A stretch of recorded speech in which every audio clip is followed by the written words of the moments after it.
Assalamualaikum warahmatullahi wabarakatuh. Di sini kami dari kelompok 5 ingin mempraktekkan kegiatan konseling berbasis terapi sholat.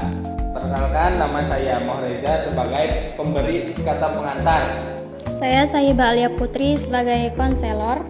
Saya Resi Maulani sebagai konseli.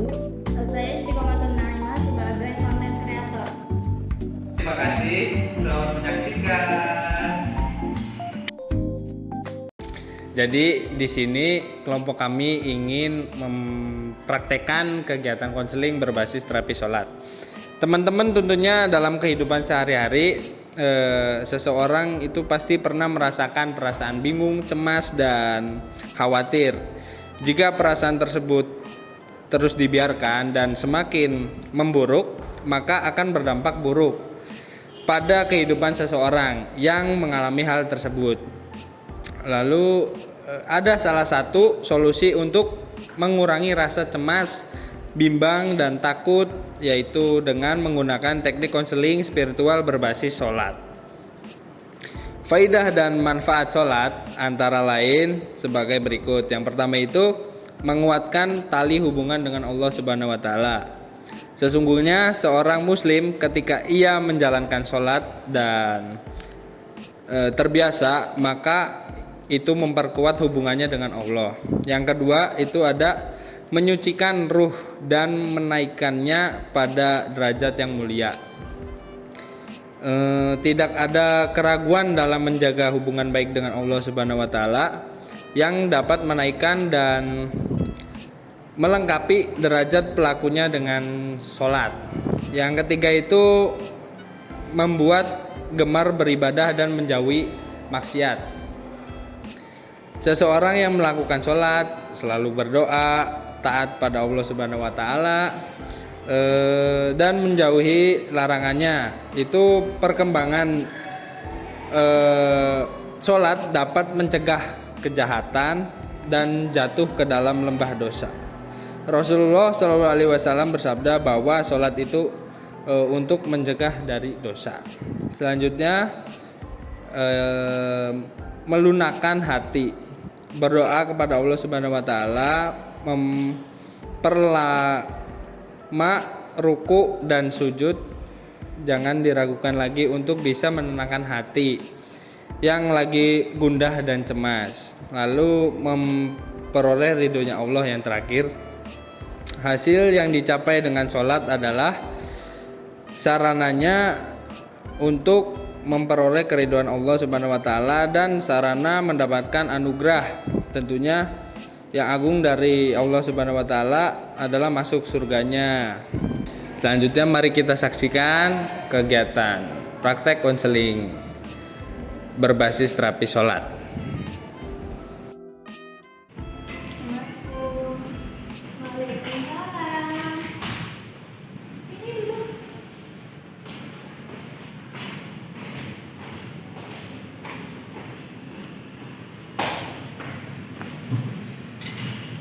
Gimana nih Resi kabarnya?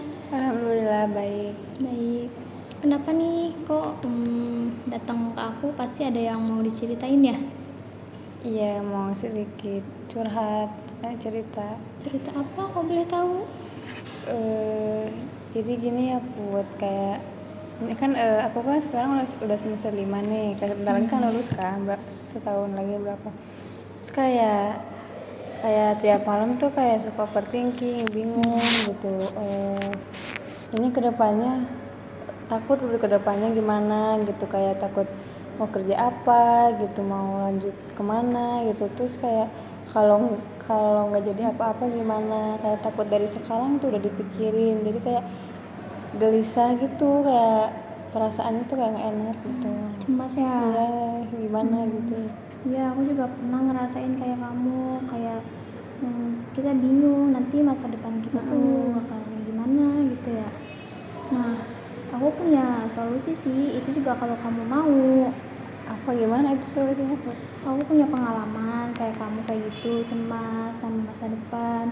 Terus aku pernah ngelakuin sholat aku tuh kayak dibenerin yang tadinya sebelumnya suka nunda-nunda sholat, suka bolong-bolong, terus aku jadi rajin kayak sholat sunnahnya juga dirajinin, suka sholat malam kayak gitu. Nah, dan alhamdulillah semua kecemasan aku tuh bisa hilang, dan Allah ngebukain jalan pintu jalan yang benar-benar bisa aku pilih dengan keyakinan aku gitu. Jadi aku nggak ngerasain lagi cemas kayak gitu. Ngomong-ngomong, Resi sholatnya gimana? Masih kayak suka ditunda-tunda kayak di akhir gitu sholatnya tuh, kayak sunatnya juga kayak masih belum bisa dilaksanain. Gitu ya. Oh iya, kalau gitu coba Resi bisa dicoba apa yang aku saranin itu. Nah, karena berhubung sekarang udah waktunya sholat asar ya, mungkin Resi bisa ngelakuin sholat berjamaah nanti di musola bareng-bareng. Mungkin dengan itu nanti Resi bisa mendapatkan pencerahan mengenai masa depan Resi. Nanti kalau misalkan udah sholat asar, Resi bisa temuin aku lagi di sini ya.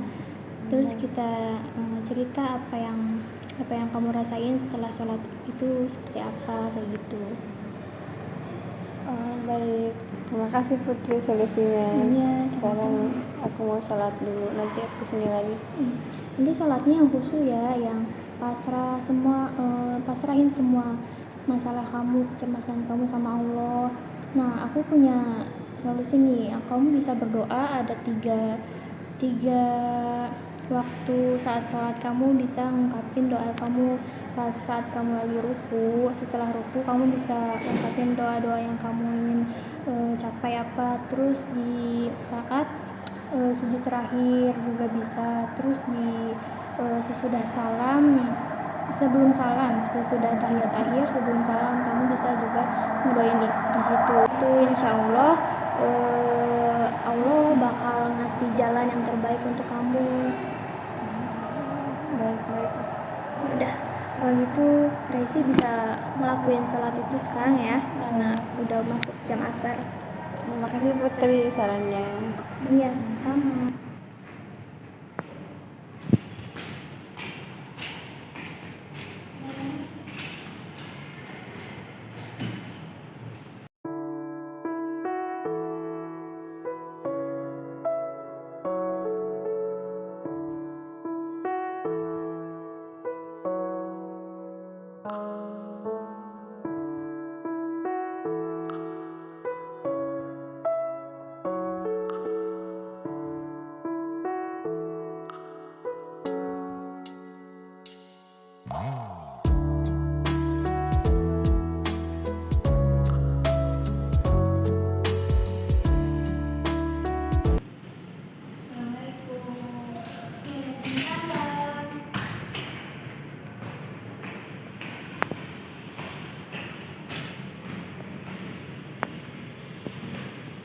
Gimana Resi? Udah sholatnya?